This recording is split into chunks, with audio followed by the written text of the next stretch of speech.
In all of our history, we have found a fascination for pictures, that being cave paintings our ancestors drew to having a camera take the picture in literal seconds with amazing detail.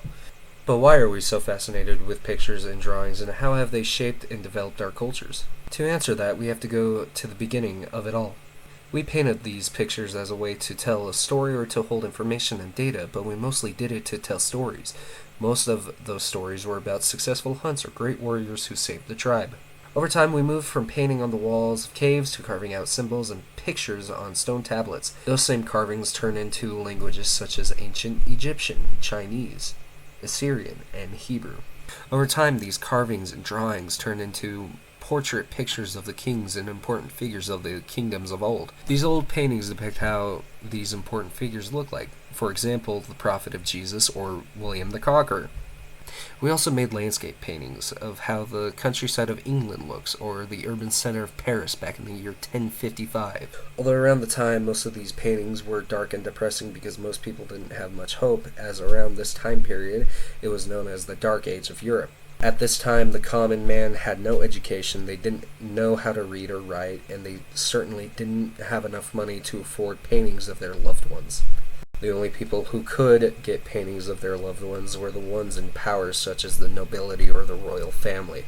The Dark Age lasted from the 5th century to the 14th century. After the 900-year-long Dark Age, Europe entered a period of time known for rebuilding, creative thinking, and rebirth. It comes from the French word rebirth and was started by the Italians, and is called the Renaissance. During this period, new discoveries in science were made and changed cultures and art.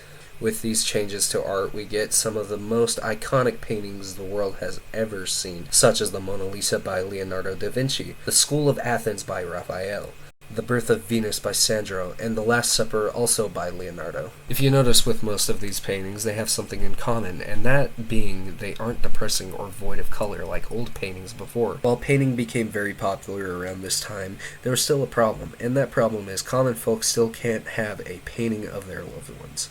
And each painting isn't a good way to take a portrait, as it's up to the artists themselves to make it look like the person in the portrait, which cannot get the exact details of the person. We have always technically have had a camera since the year 470 BCE, known as the camera obscura, Latin for dark room. But how it works was light reflected by objects in the natural world enters the box through a lens set into the opening and projects an image onto the opposite surface, but it didn't really get used until the 16th century. But the first actual lasting picture wasn't taken until 1826 by a man named Joseph Nicéphore Niepce, titled View from the Window of Le Gros.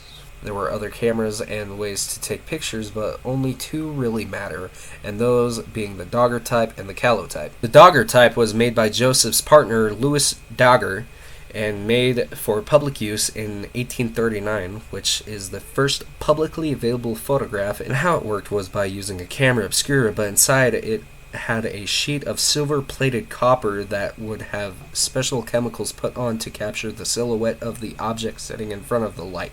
While the daguerreotype was on a sheet of metal, it had more detail than its counterpart, the calotype. The calotype, or also known as the talbotype, was introduced in the year 1841, but instead of using metal, it used paper. It was a cheaper alternative to the daguerreotype, but it couldn't capture the amount of detail because of how it was printed on the paper. We skip forward to the 1980s, and the company Nikon was interested in the digital photography market as it was the brand new thing. In 1986, Nikon came out with their first DSLR prototype. DSLR stands for Digital Single Lens Reflex, and how it works is the light comes through the lens and hits a reflex mirror that sends the image to the viewfinder or sensor. But it wouldn't be until 1988 that it became available to the public. We are now here in the 21st century, and DSLR cameras have become so powerful that they can capture every speck of dust in the air, and our phones even have cameras that, yes, may be lacking, but are so easy to use that anyone can be a photographer.